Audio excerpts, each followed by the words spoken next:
what happened to Celine Dion. Footage is terrifying, but it shows what a full-blown seizure is like for Celine. Ang isa sa pinakasikat na singer sa buong mundo ay may malubha ngayong pinagdadaanan. Ito ang shocking news. Very rare din ang dumapong karamdaman sa kanya. Nakakalungkot lang talagang isipin na ganito na ang kanyang sitwasyon.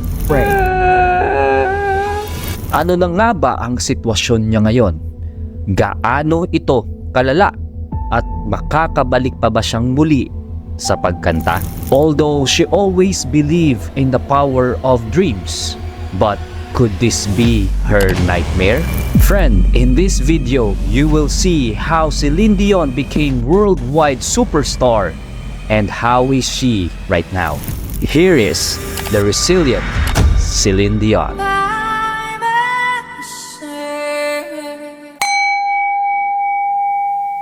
Sa isang maliit na town sa Quebec, Canada, pinanganak si Celine Marie Claudette Dion noong March 30, 1968. Siya ang bunso sa 14 na magkakapatid sa isang pamilyang mahihilig sa music. 14 sila? Akala ko ba Pinoy lang ang malakas o mararo? Sila din pala. Nung naging 12 years old siya, nagsimula nang magbago ang kanyang buhay nung ang kanyang mama ay nagpadala ng demo tape sa isang music producer na si Rene Angelil. Binuhos ni Rene ang lahat para kay Celine dahil naniniwala siyang magiging big star si Celine sa galing nitong kumanta. At lahat nga ito ay nagbunga nung nanalo si Celine sa Eurovision Song Contest noong 1988 habang nirerepresenta niya ang Switzerland. Di kalaunan ay sobrang sumikat na rin ang kanyang English language albums. This is Celine Dion, as you may remember, a wonderful chanteuse. Congratulations.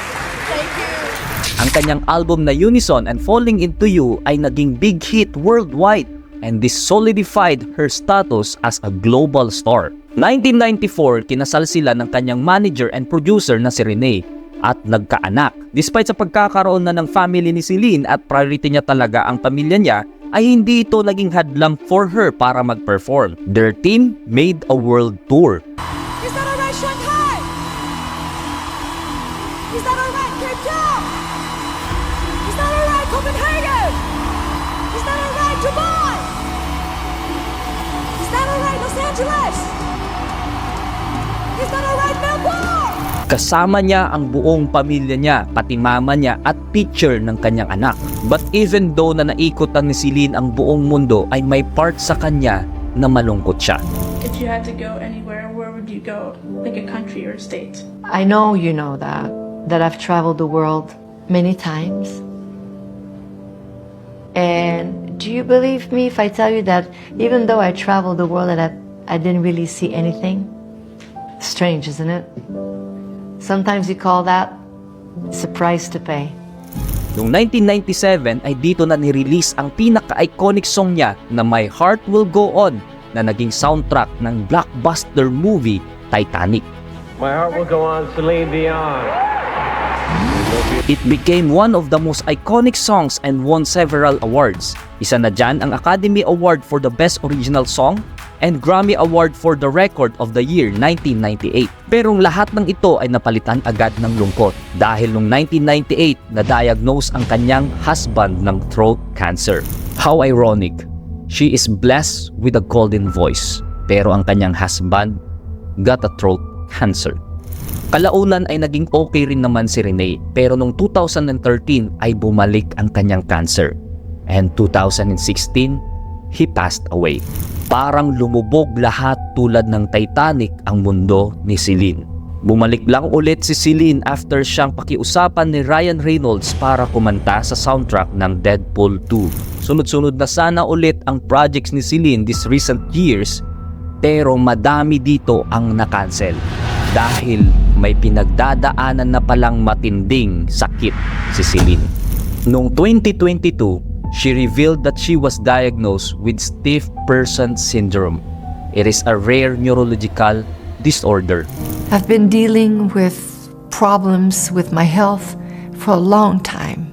I've been diagnosed with a very rare neurological disorder called stiff person syndrome, which affects something like 1 in a million people. Ang stiff person syndrome ay pagkakaroon ng paninigas ng muscles at spasm sa kalamnan. What was happening to your voice when you were trying to sing? It's like somebody's strangling you. It's like somebody's pushing your larynx, pharynx. Natitrigger ito kapag sa biglaang paggalaw, emotional stress at sa ingay. Sa ngayon ay wala pang exact explanation kung saan ito nagmula na sakit, pero ito ay autoimmune response kung saan ang body immune system niya ay inaatake ang kanyang central nervous system. She might be in spasm. Yeah. Squeeze Brian's hand if you can. Good girl. Good job, boss. Good. So she's still with us? Sobrang painful daw talaga kapag may sakit kang ganito. Nakakalungkot mang isipin na ganito na ang sitwasyon niya ngayon, ay madami pa rin sa mga fans niya na naniniwalang gagaling siya at muli siyang makakakanta. Her honesty facing this illness inspired many people around the world. Celine Dion's life journey is a testimony of resilience, the power of dreams, and enduring strength of the human spirit. But you see, her courage in confronting her health issues and prioritizing her well-being serves as a powerful reminder that health should always come first. Well, just a friendly reminder. My dream is to be international star.